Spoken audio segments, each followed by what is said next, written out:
Olá, tinha pessoas acompanhando e acabei saindo, que deu uma queda na internet e acabei perdendo o sinal. Mas voltando, vamos lá desde o princípio, né? Eu acabei nem postando lá o vídeo. Vamos fazer novamente.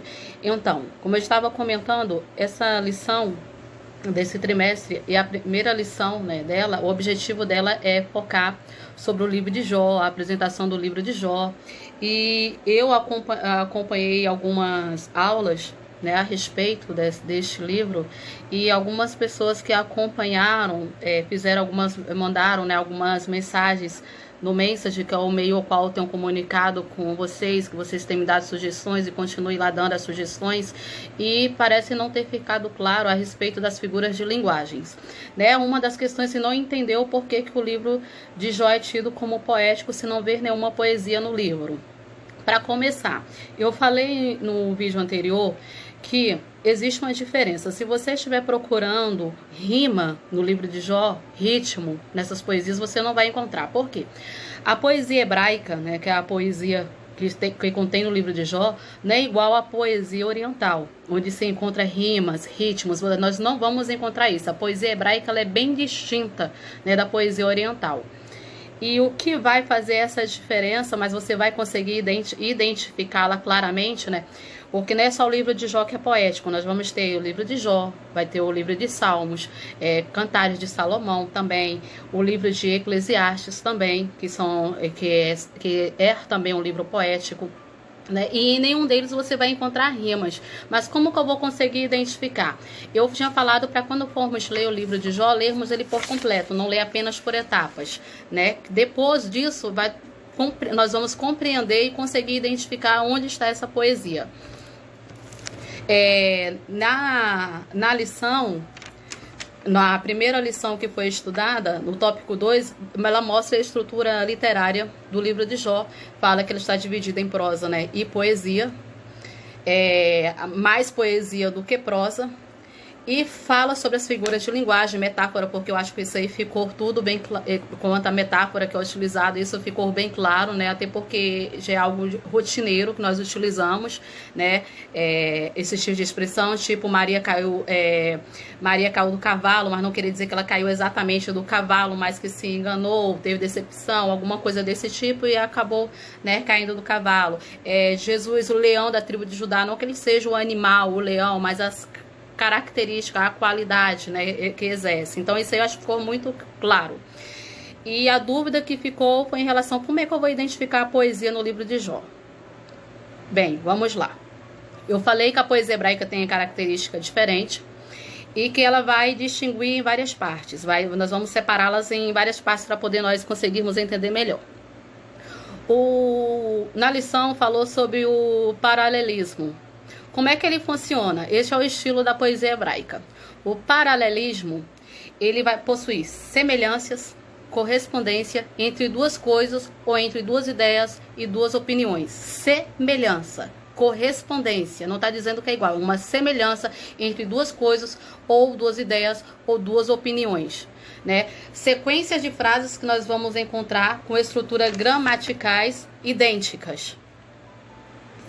Na mesma frase, no mesmo versículo, citações que vai ter o mesmo significado, dividida em primeira aquela, vou passar como costuma, pelo menos nas igrejas por onde eu passei, eu vejo que coloca assim, parte A, parte B.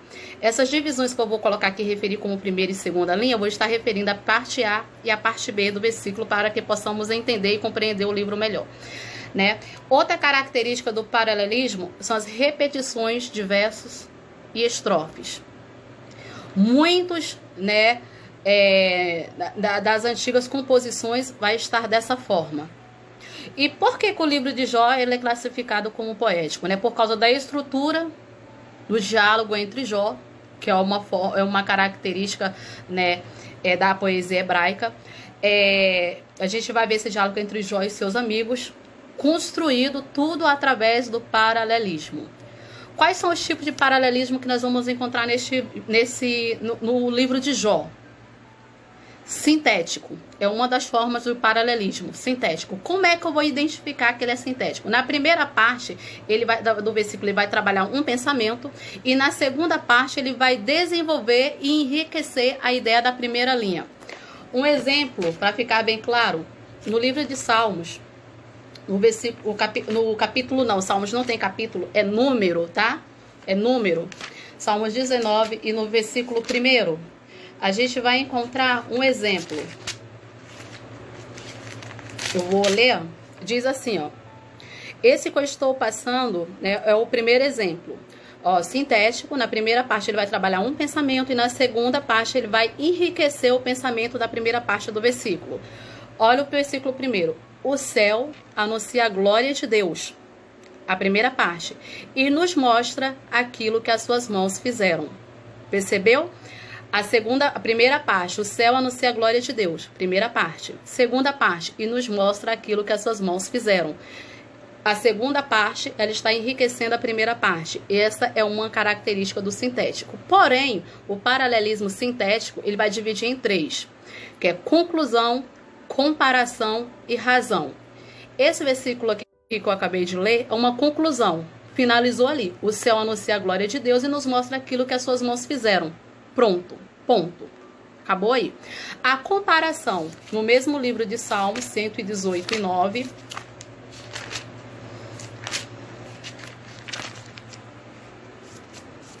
É 118 e 9. Eu vou ter que passar para poder compreender, ficar melhor a compreensão, tá? A comparação, 118 e 9.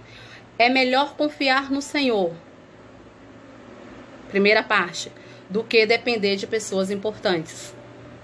A comparação está sendo feita entre quem? O Senhor e pessoas. Primeira parte, é melhor confiar no Senhor. Olha a comparação, do que depender de pessoas importantes. Essa versão que eu estou utilizando é a NTLH. É uma das versões bíblicas. Porém, a mais normal utilizada é a João Ferreira de Almeida, que não vai ter tanta diferença não, tá? Talvez eu esteja lendo e seja um pouquinho diferente da Bíblia que costumamos utilizar. Mas, olha, na João Ferreira de Almeida diz assim, o mesmo versículo, é melhor confiar no Senhor do que confiar nos príncipes. A primeira parte, é melhor confiar no Senhor. A segunda parte, do que confiar nos príncipes. Então, há uma comparação entre o Senhor e príncipe. Isso é um paralelismo, tá bem? E a terceira divisão é a razão. No mesmo livro de Salmos, de número 2, e versículo 12, a gente vai ver outro exemplo de paralelismo, mas com sentido de razão. Versículo 2 e 12 diz assim, ó, beijai o filho para que não se ire, e pereçais no caminho quando em breve se inflamar a sua ira. A gente vai ver. Como foi que eu defini? O paralelismo sintético, ele, na primeira parte ele vai trabalhar um pensamento e na segunda parte ele vai desenvolver e enriquecer este pensamento. Isso a gente vai encontrar constantemente no livro de Jó. O paralelismo antitético, como é que ele vai funcionar? Ele vai trabalhar um pensamento em 2 linhas. A segunda parte, ele vai expressar... A segunda parte, ele expressa a primeira ideia oposta do primeiro. Ou seja, vai haver uma oposição de ideias. Este é o paralelismo antitético, que também vamos encontrar constantemente no livro de Jó. Um exemplo disso está no Salmos 1, e versículo 1. Eu estou passando Salmos, porque Salmos é mais fácil para as pessoas identificarem. E é assim que a gente consegue identificar no Salmo, você vai ler o livro de Jó e vai conseguir identificar essa poesia normalmente, assim como você vai conseguir ver em qualquer outro livro, tá? Poético. Em Salmos 1, em primeiro, diz assim, ó. Porque o Senhor conhece o caminho dos justos. A primeira linha, ou a parte A, como você quiser falar, pronunciar. Porque o Senhor conhece o caminho do justo. Olha a segunda, mas o caminho dos ímpios perecerá. Ou seja, a segunda parte ela vai expressar uma ideia oposta da primeira parte. Porque o Senhor conhece o caminho dos justos, mas o caminho de quem? Dos ímpios perecerá. Primeira linha e segunda linha com ideias opostas.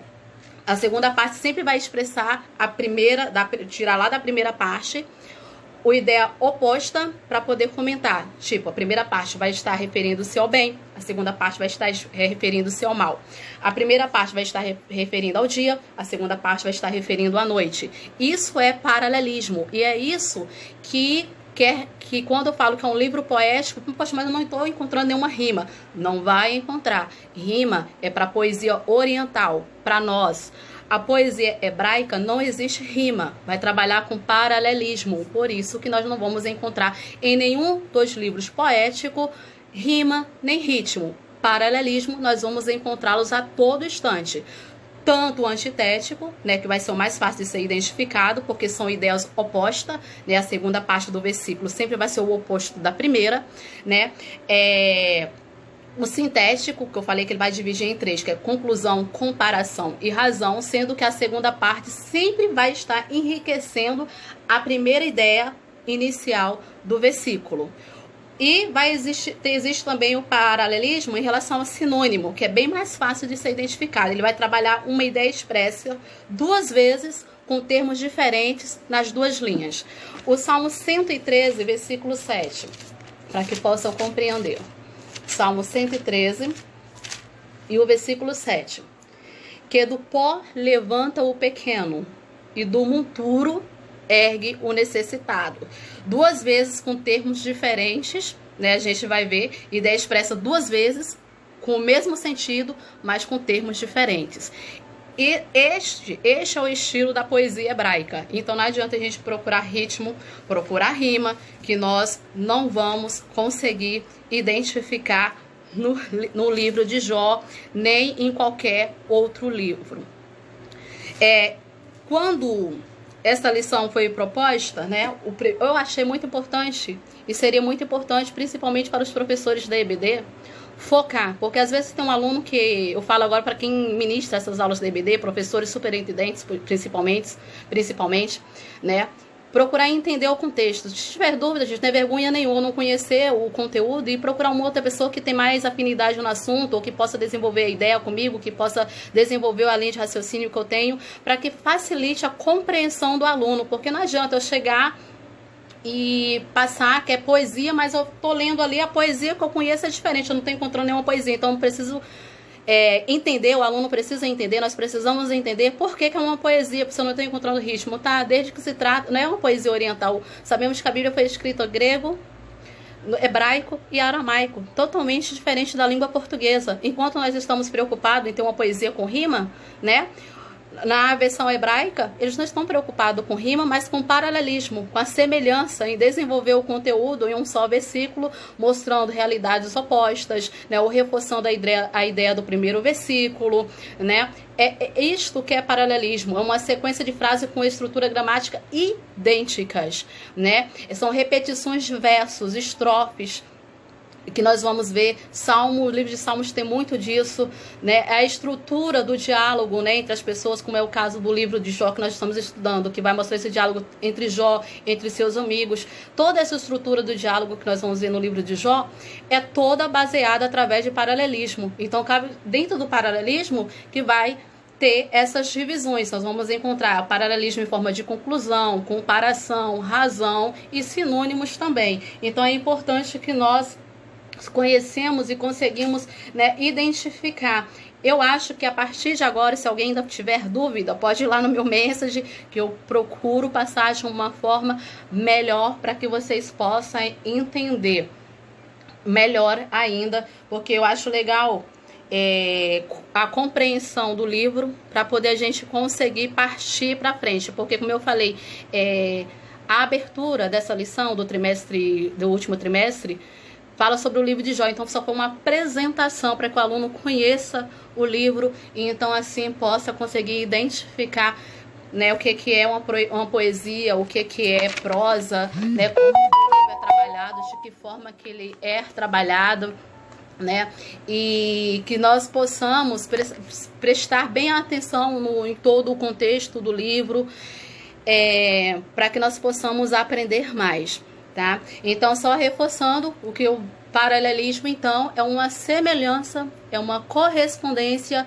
entre duas coisas ou entre duas ideias. E vai estar constantemente apresentada num único versículo, a primeira linha diferenciada da segunda linha.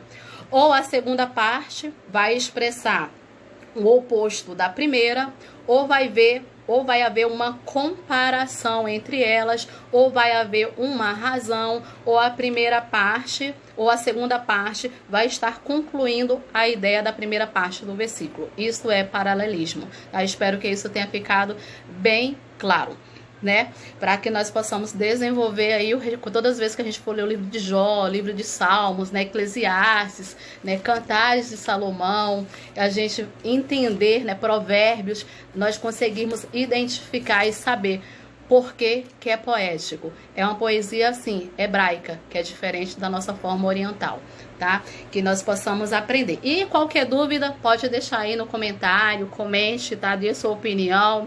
Se tiver mais alguma dúvida, pode postar. Se não quiser me mandar pelo message, pode mandar aí mesmo no comentário do vídeo, que eu vou acompanhar, né? E o que eu puder tirar dúvida, eu vou tirar, e aquilo que eu não souber, eu vou pesquisar e vou estar passando para vocês, tá bem? Que eu não sei se ficou alguma dúvida, tinha pouquíssima a respeito da questão da autoria do livro. Eu deixei isso claro no vídeo anterior, que não tem definido quem escreveu, tem apenas suposições, né? Uns acham que foi Moisés, outros acham que foi Salomão. Quanto ao período que Jó viveu, também deixei isso claro. Algumas pessoas perguntou, né? Tudo leva a crer que ele viveu antes do período patriarcal, né? Por causa da forma do sacrifício, porque nós sabemos que depois de Moisés, né? A partir de Moisés, o sacrifício era feito por sacerdotes. A gente vai ver no livro de Jó bem claro que quem fazia esses sacrifícios, né, era ele. Todas as vezes que os seus filhos se reuniam em festa, Jó apresentava um sacrifício a Deus, porque ele tinha um grande temor e ele pensava então que talvez os filhos dele tivessem pecado ou errado, então ele oferecia um sacrifício para o perdão dos pecados. E também outra coisa que a gente que faz, né, acreditarmos que ele viveu, né, antes do período patriarcal também, antes de Moisés, né? Porque a forma com que era feita a divisão da herança. Até então as filhas não tinham direito, né? Na lei mosaica apenas os homens tinham direito à herança.